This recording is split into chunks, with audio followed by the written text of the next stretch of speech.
오늘 우리에게 주시는 하나님의 말씀은 마태복음 5장 1절부터 12절까지의 말씀입니다. 마태복음 5장 1절부터 12절까지의 말씀 받들어 읽겠습니다. 예수께서 무리를 보시고 산에 올라가 앉으시니 제자들이 나아온지라. 입을 열어 가르쳐 이르시되 심령이 가난한 자는 복이 있나니 천국이 그들의 것이미요. 애통하는 자는 복이 있나니 그들이 위로를 받을 것이미요. 온유한 자는 복이 있나니 그들이 땅을 기업으로 받을 것이미요. 의에 줄이고 목마른 자는 복이 있나니 그들이 배부를 것이미요. 긍휼히 여기는 자는 복이 있나니 그들이 긍휼히 여김을 받을 것이미요. 마음이 청결한 자는 복이 있나니 그들이 하나님을 볼 것이미요. 화평하게 하는 자는 복이 있나니 그들이 하나님의 아들이라 일컬음을 받을 것이미요.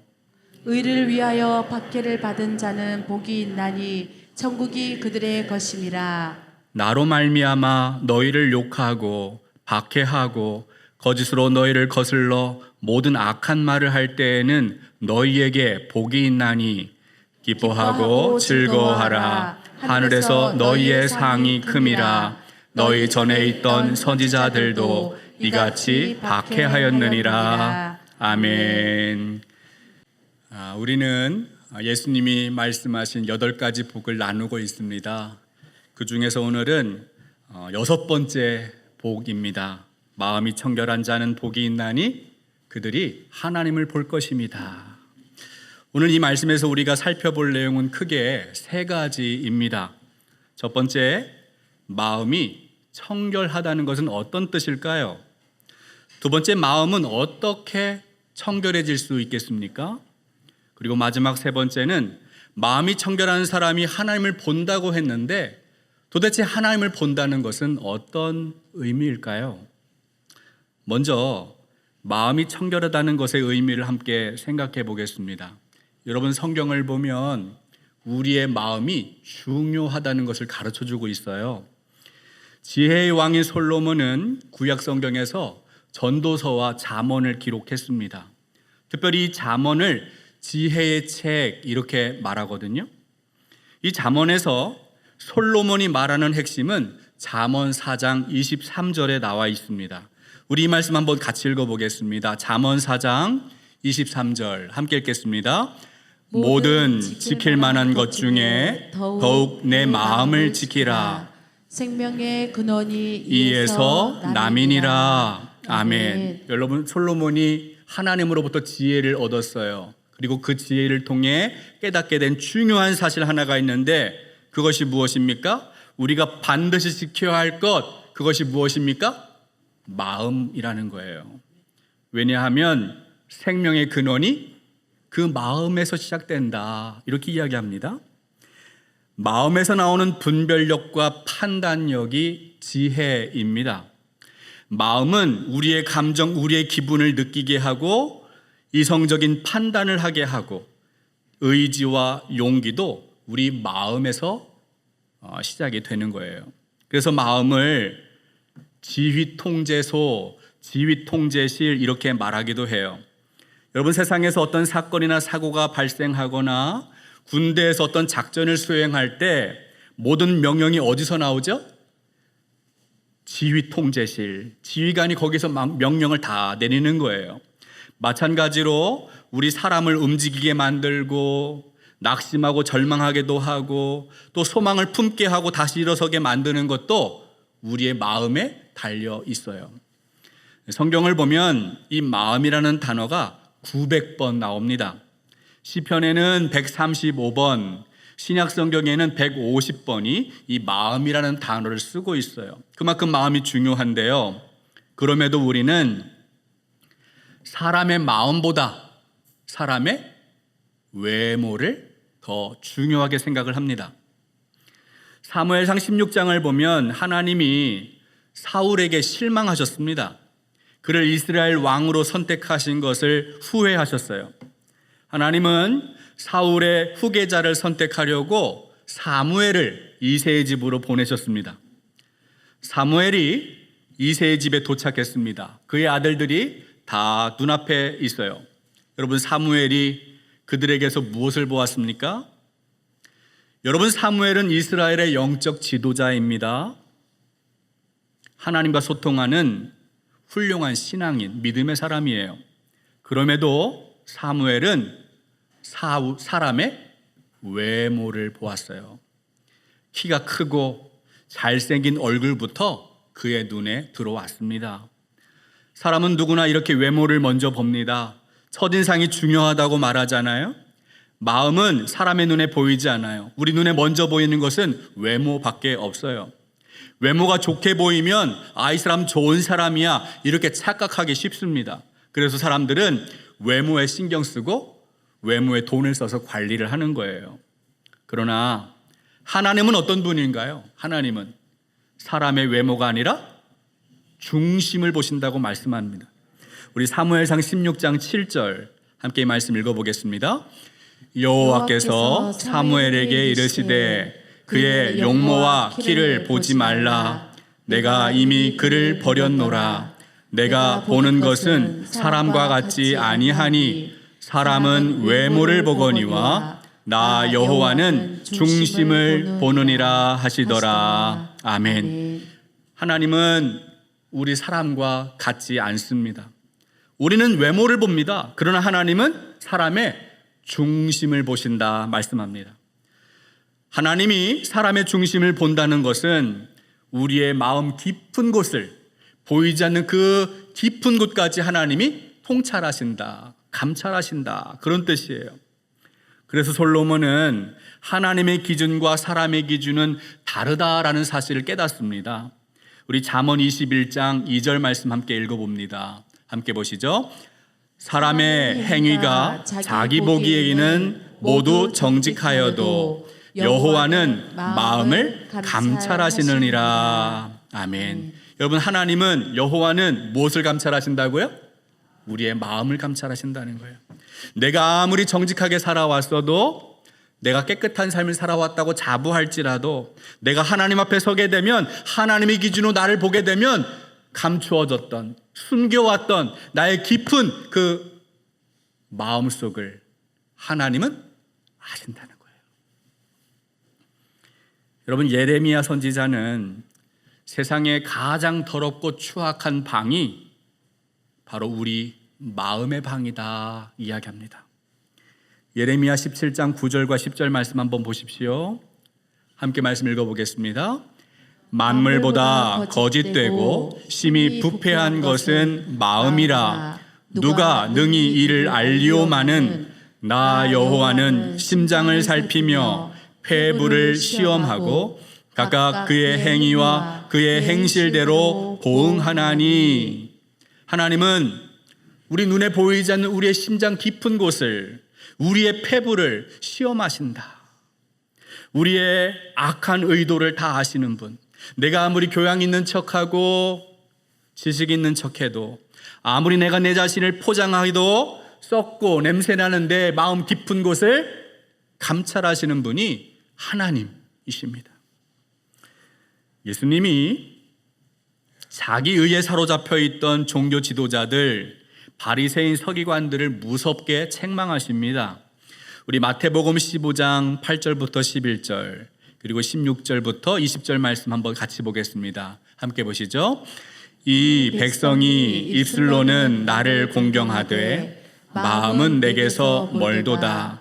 사람의 계명으로 교훈을 삼아 가르치니 나를 헛되이 예비하도다 하였느니라 하시고, 무리를 불러 이르시되 듣고 깨달으라. 입으로 들어가는 것이 사람을 더럽게 하는 것이 아니라 입에서 나오는 그것이 사람을 더럽게 하는 것이니라.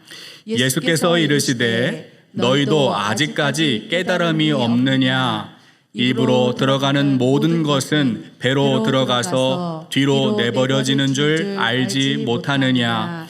입에서 나오는 것들은 마음에서 나오나니 이것이야말로 사람을 더럽게 하느니라. 마음에서 나오는 것은 악한 생각과 살인과 간음과 음란과 도둑질과 거짓 증언과 비방이니 이런 것들이 사람을 더럽게 하는 것이요 씻지 않는 손으로 먹는 것은 사람을 더럽게 하지 못하느니라. 아멘.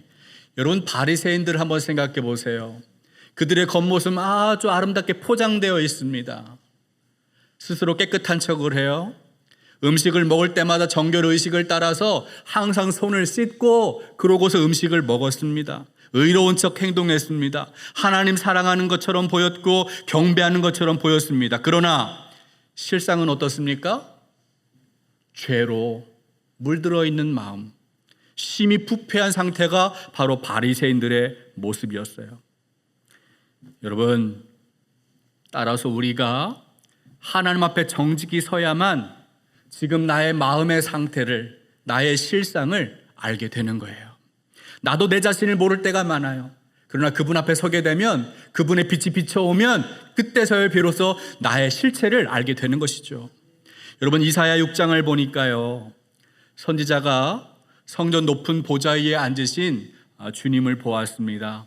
천사들이 주님 곁에 있었고 거룩하다 거룩하다 거룩하다 만군의 여호와의 영광이 온 땅에 충만하다 찬송이 들려왔습니다.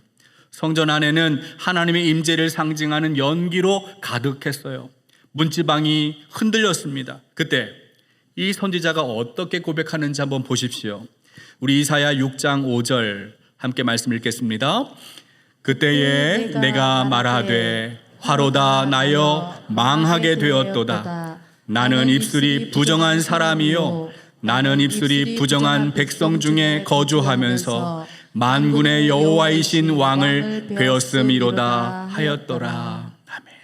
거룩하신 하나님의 임재를 경험하고 그 하나님의 빛나는 그 빛에 내 실체가 드러나니까 아이고 나는 죽었구나.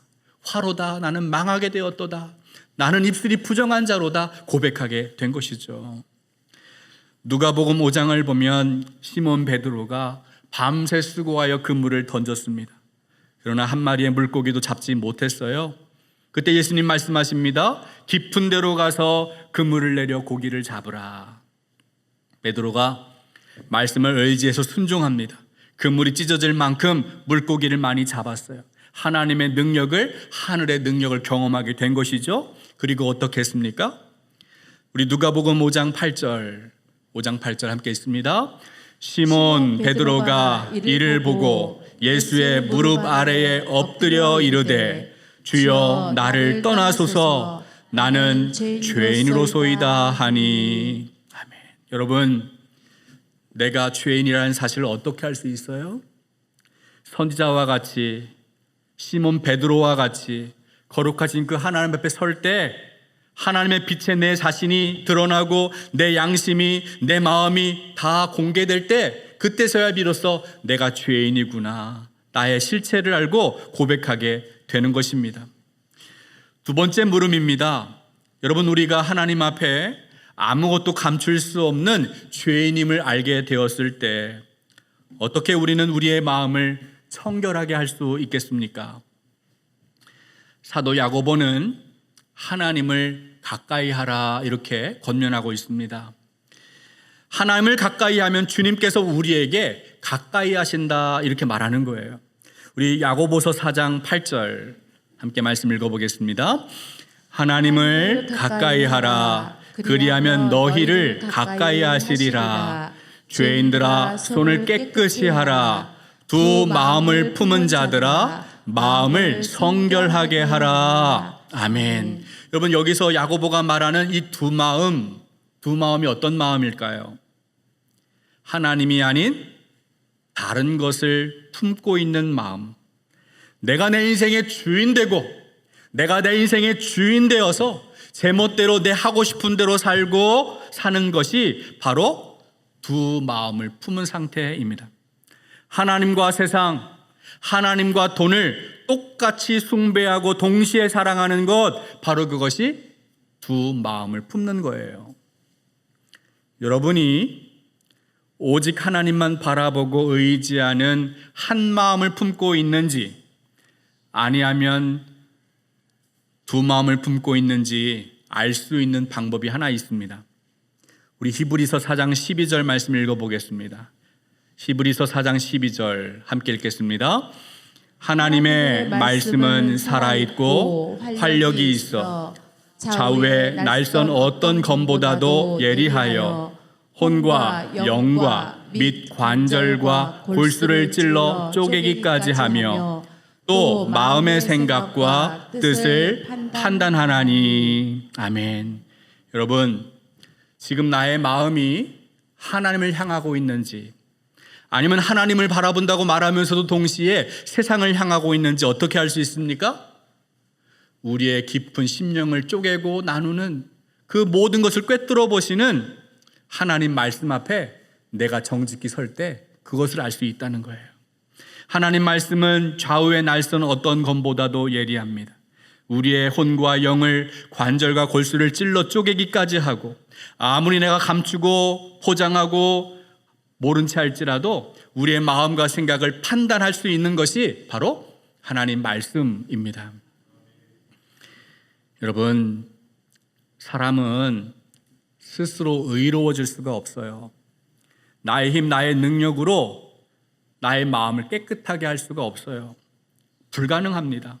나의 불가능함을 아시고 나를 도와주시기에 오신 분이 바로 예수 그리스도입니다.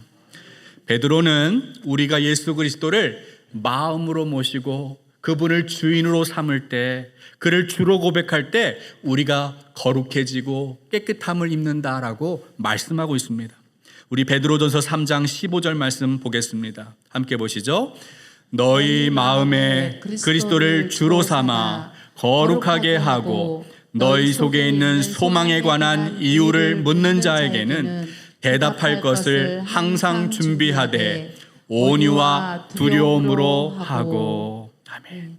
여러분, 세상에서 가장 더러운 방, 부패하고 냄새나는 방이 바로 우리 마음 속에 있는데, 이 마음 가운데 정결하신 예수 그리스도를 모시고 그분이 나의 삶을 다스리시고 나의 삶의 주인으로 되실 때에 그분께서 우리의 더러운 마음을 깨끗하고 정결하게 청소하신다는 거예요. 낙심과 두려움, 절망에 사로잡힌 마음 가운데 영원한 소망을 주시는 분이 바로 예수 그리스도입니다. 에스겔 선지자는 하나님께서 우리를 정결하고 거룩해 하시려고 우리의 마음 가운데 새 마음을 부어주신다, 이렇게 예언합니다. 우리의 굳은 마음, 딱딱한 마음, 하나님 앞에 불순종하는 그 모든 마음들을 거두시고 제거하시고 부드러운 마음을 주신다, 이렇게 선포합니다. 우리 에스겔 36장 25절부터 말씀 읽겠습니다. 함께 보시죠.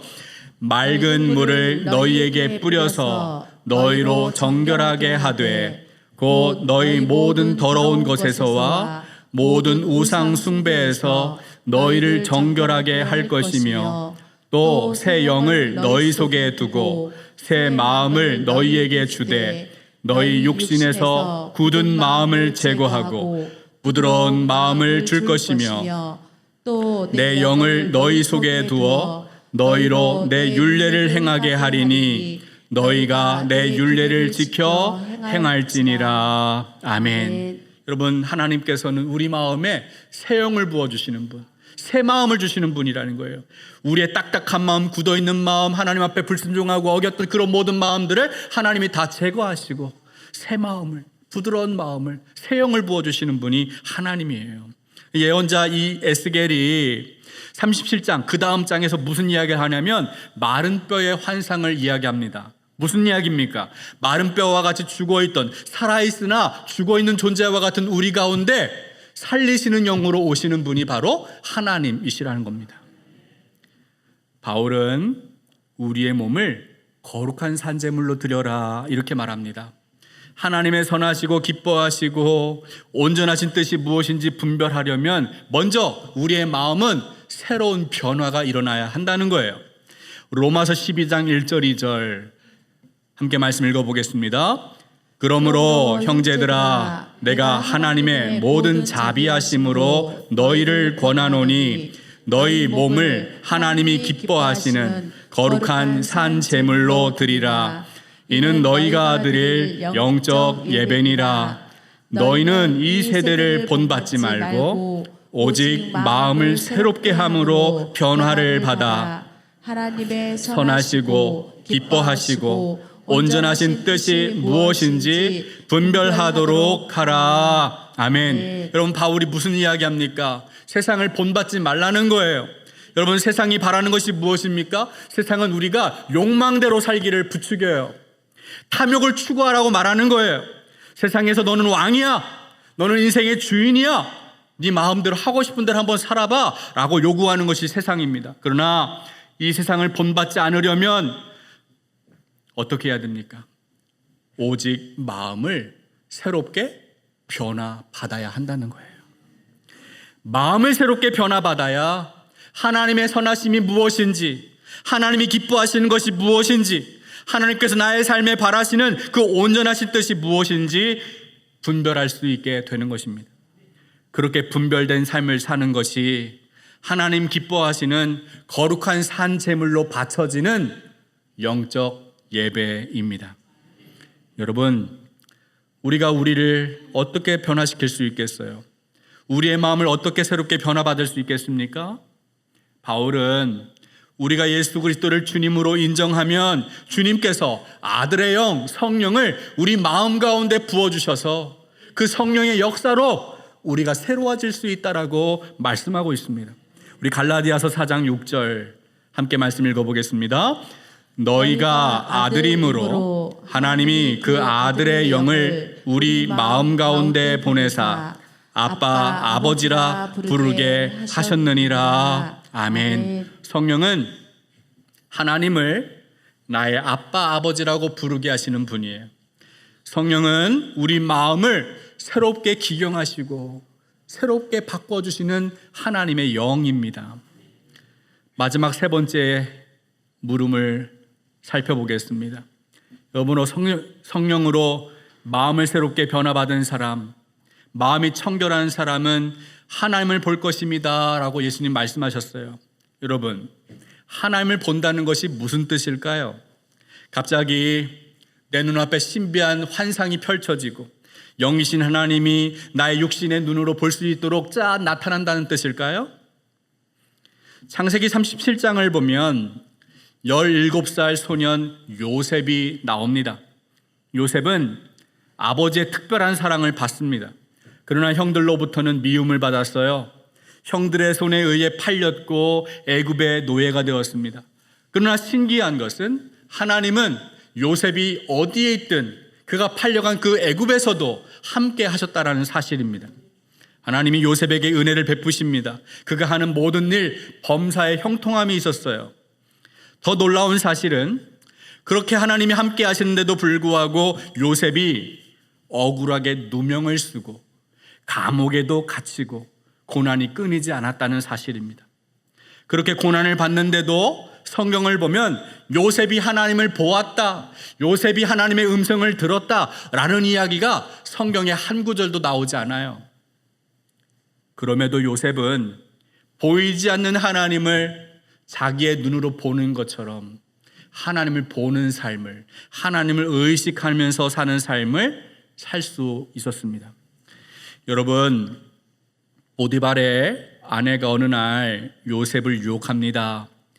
혈기왕성한 요셉에게 이 여자가 추파를 던지는 거예요. 아무도 보는 사람 없다고 은밀한 장소에서 요셉을 유혹합니다.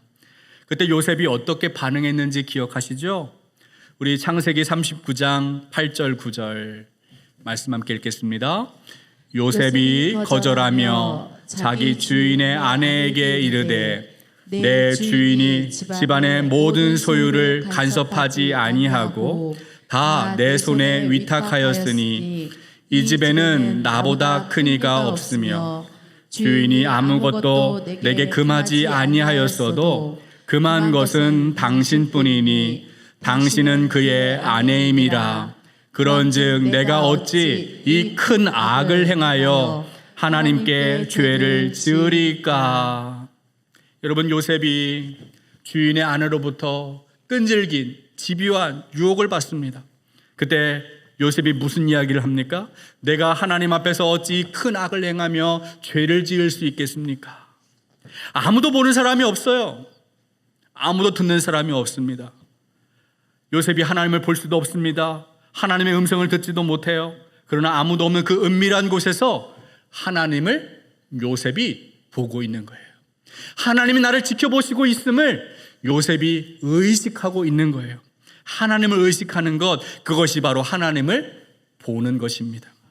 요셉은 마음이 청결했어요. 욥이라는 사람이 있었습니다. 욥은 온전한 사람, 정직하여 하나님을 경외하며 악에서 떠난 사람이다, 이렇게 설명합니다. 그런데 어느 날 갑자기 이해할 수 없는 고난이 욥에게 닥쳤습니다.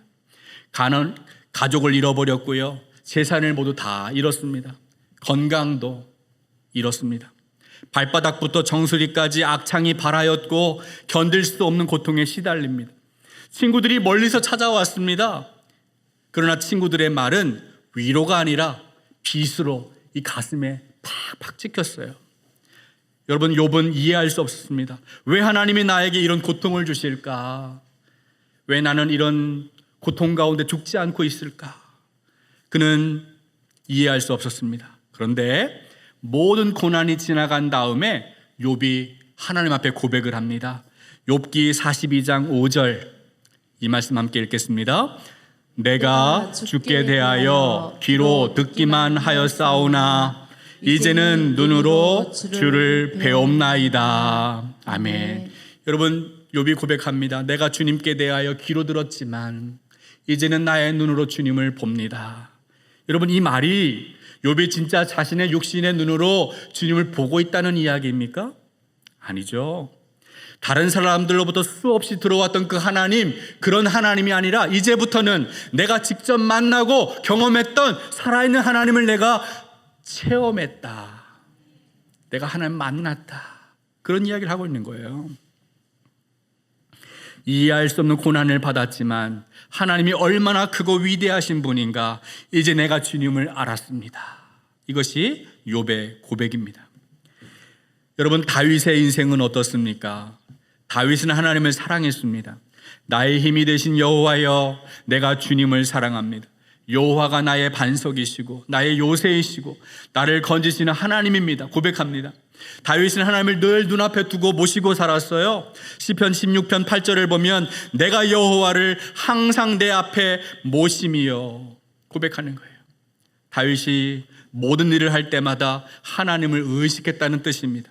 그런데 그의 마음이 더러워졌어요. 나태해졌습니다. 그때 어떻게 합니까? 사무엘상 11장을 보면 다윗이 자기 부하들을 다 전쟁터에 내보내고 왕궁의 옥상을 거닐다가 한 아리따운 여자가 목욕하는 모습을 몰래 훔쳐보았습니다. 그때부터 이 다윗의 마음은 성적인 욕망으로 더럽혀지기 시작합니다.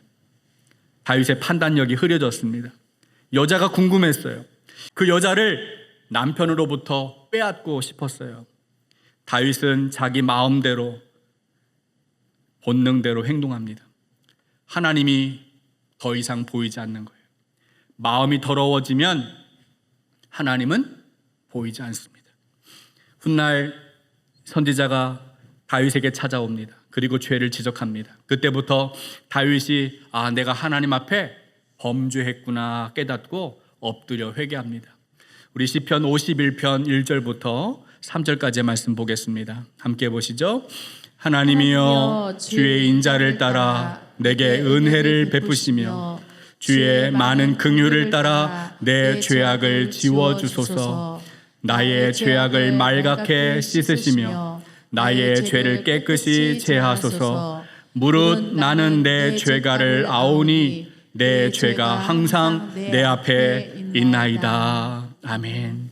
여러분, 다윗이 시편 51편은 다윗이 범죄한 다음에 고백한 회개의 시인데, 여러분, 다윗이 마음이 더럽혀지고 하나님 보이지 않으니까 자기 앞에 뭐가 보인다는 거예요? 지금 죄가 항상 눈앞에 있다는 거예요.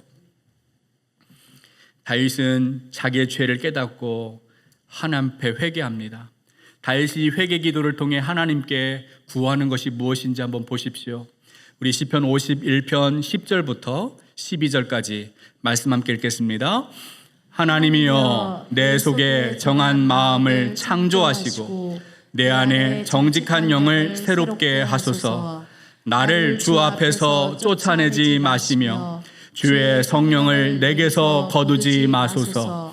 주의 구원의 즐거움을 내게 회복시켜 주시고 자원하는 심령을 조사 나를 붙드소서. 아멘. 다윗이 하나님 앞에 기도합니다. 하나님이여, 내 속에 정한 마음을 창조하시고 정직한 영을 새롭게 부어 주옵소서. 하나님만이 나의 마음을 정결하게 하실 수 있습니다. 하나님만이 나를 청결하게 하실 수 있습니다. 내가 스스로 할 수 없습니다. 하나님의 도움이 필요합니다. 기도하는 것이죠. 사랑하는 여러분, 오늘 우리는 예수님 말씀하신 6번째 복, 마음이 청결한 자가 복이 있나니 그들이 하나님을 볼 것이미요 라는 말씀을 나누었습니다. 우리가 인생 살아가면서 언제 어디서나 어떤 형편에 놓이든지 하나님을 늘 바라보고 하나님을 의식하고 하나님을 내 앞에 모시고 살려면 우리도 정결한 마음 창조하시고 새 영을 부어주시는 하나님께 나아가야 할 줄 믿습니다. 마음이 청결한 자가 하나님 볼 수 있습니다. 하나님 볼 수 있는 영혼의 눈이 열려야 천국도 경험하고 영원한 생명도 얻을 수 있는 복을 누리는 거예요. 그런 복을 누리는 여러분 되시기를 주님의 이름으로 축복합니다. 하나님 아버지, 마음이 청결한 자가 하나님을 보는 복이 있다고 말씀하시니 이 믿음으로 살아가기를 원합니다. 죄로 물든 우리 마음을 주님의 보혈로 깨끗하게 씻어주시고 영혼의 눈이 활짝 열려 주님 보게 하여 주옵소서. 주의 성령으로 마음을 정결하게 하여 주시고 정직한 영으로 새롭게 하여 주옵소서. 우리의 마음이 깨끗하게 되어 날마다 주님을 눈앞에 모시고 살게 하옵소서. 이제는 우리 주 예수 그리스도의 크신 은혜와 하나님의 놀라우신 사랑과 성령의 감화, 감동, 충만하신 역사가 마음이 정결하여 주님을 보는 복을 누리며 살기를 소원하는 우리 목포중앙교회 모든 성도 위에 지금부터 영원토록 함께해 주시기를 간절히 축원하옵나이다. 아멘.